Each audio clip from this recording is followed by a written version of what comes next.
Science unpacked में फिर से वेलकम। आज हम एक फैसिनेटिंग पेपर में डाइव कर रहे हैं। Adaptive and stratified subsampling for high dimensional robust estimation by Pratik Mittal and Juhi Chauhan from VED edge lab. That sounds super interesting. Host underscore factorial high dimensional और robust estimation तुरंत मेरा attention grab कर लेते हैं। यहाँ पर वे exactly कौन सी big problem solve करने की कोशिश कर रहे हैं? वेल, इमेजिन करो कि आपके पास ऑब्जर्वेशन से ज्यादा फीचर्स का डेटा सेट है, जैसे जीनोमिक्स में। वो हाई डायमेंशनल है। ट्रेडिशनल मेथड्स वहां स्ट्रगल करते हैं, स्पेशली नॉइजी या करप्टेड डेटा के साथ। तो robust का मतलब है कि ये messy data handle कर सकता है? Like अगर मेरे measurements में कुछ गड़बड़ है या background noise ज्यादा है? एग्जैक्टली। वे specifically heavy tail noise, adversarial contamination और टेम्पोरल डिपेंडेंस देखते हैं। सडन स्पाइक्स वाले फाइनेंशियल डेटा के बारे में सोचो, या फॉल्टी रीडिंग्स वाले सेंसर नेटवर्क्स के बारे में सोचो। Okay. तो real world imperfect data और subsampling क्या इसका मतलब है कि वे सारे data points यूज नहीं कर रहे हैं? एग्जैक्टली। सब सैम्पलिंग का मतलब है अपने डेटा का एक छोटा रिप्रेजेंटेटिव सबसेट पिक करना। इससे कंप्यूटेशनल कॉस्ट बहुत कम हो जाता है, जो ह्यूज डेटा सेट्स के लिए क्रूशियल है। तो वे डिफिकल्ट डेटा के साथ भी हाई डायमेंशनल एनालिसिस को फास्टर और मोर रिलायबल बनाने की कोशिश कर रहे हैं। तो फिर उनकी कोर इनोवेशन क्या है? वे दो नॉवल सब सैम्पलिंग मेथड्स इंट्रोड्यूस करते हैं, अडेप्टिव इम्पोर्टेंस सैम्पलिंग या AIS और स्ट्रैटिफाइड सम सैम्पलिंग SS। ये उन जगहों पर रोबस्ट होने के लिए डिजाइन किए गए हैं जहां ओल्डर मेथड्स फेल हो गए थे।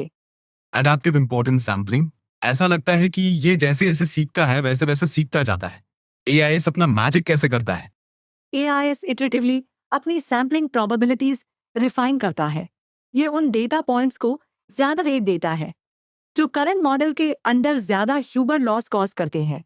बेसिकली ये ट्रिकीएस्ट ऑब्जर्वेशंस पर फोकस करता है। ह्यूबर का लॉस, क्या ये एक special kind of error measurement है जो एक्सट्रीम आउटलायर्स के लिए लेस सेंसिटिव है, जैसे कि स्क्वायर एरर? हाँ, समझ गई। हूबर लॉस स्मॉल एरर्स के लिए स्क्वायर्ड एरर की तरह बिहेव करता है, लेकिन लार्ज एरर्स के लिए लीनियर में स्विच हो जाता है। इससे ये उन बड़े अनएक्सपेक्टेड आउटलायर्स के लिए काफी ज्यादा रोबस्ट हो जाता है। फैसिनेटिंग।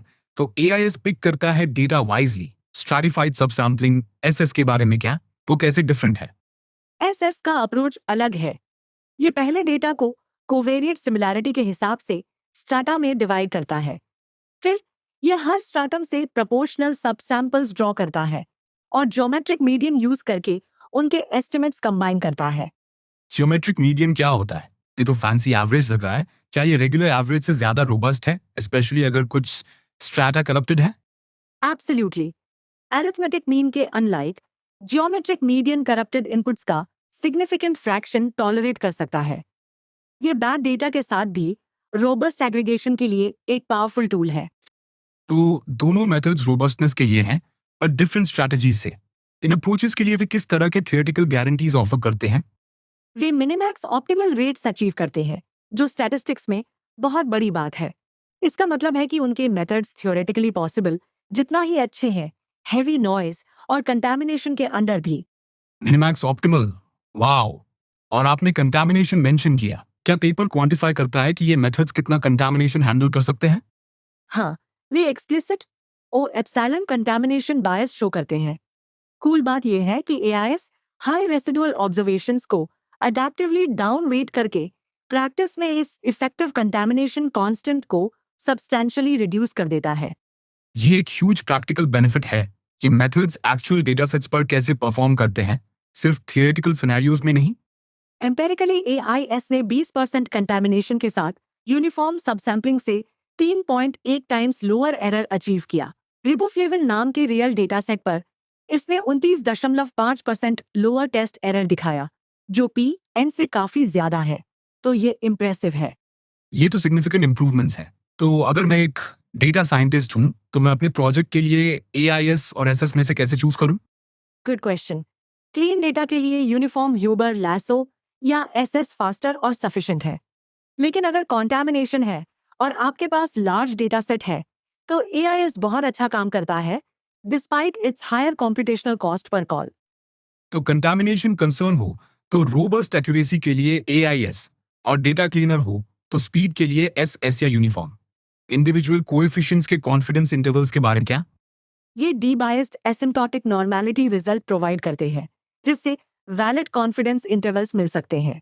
लेकिन नियर नॉमिनल कवरेज के लिए बहुत बड़े सबसैंपल साइजेस चाहिए होते हैं, जैसे थाउजेंड्स ऑफ ऑब्जर्वेशंस। ये प्रैक्टिशनर्स के लिए क्रूशियल कैवियाट है, लेकिन ओवरऑल ये paper complex, messy, high dimensional data को समझने के लिए रियली पावरफुल टूल्स ऑफर करता है।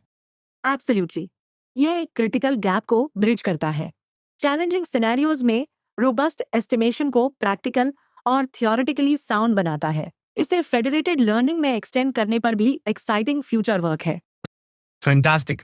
ये रिसर्च बिग इम्परफेक्ट डेटा के साथ क्या पॉसिबल है, इसकी बाउंड्रीज को पुश करती है। होस्ट_e इतने इंसाइटफुल पेपर के लिए थैंक यू।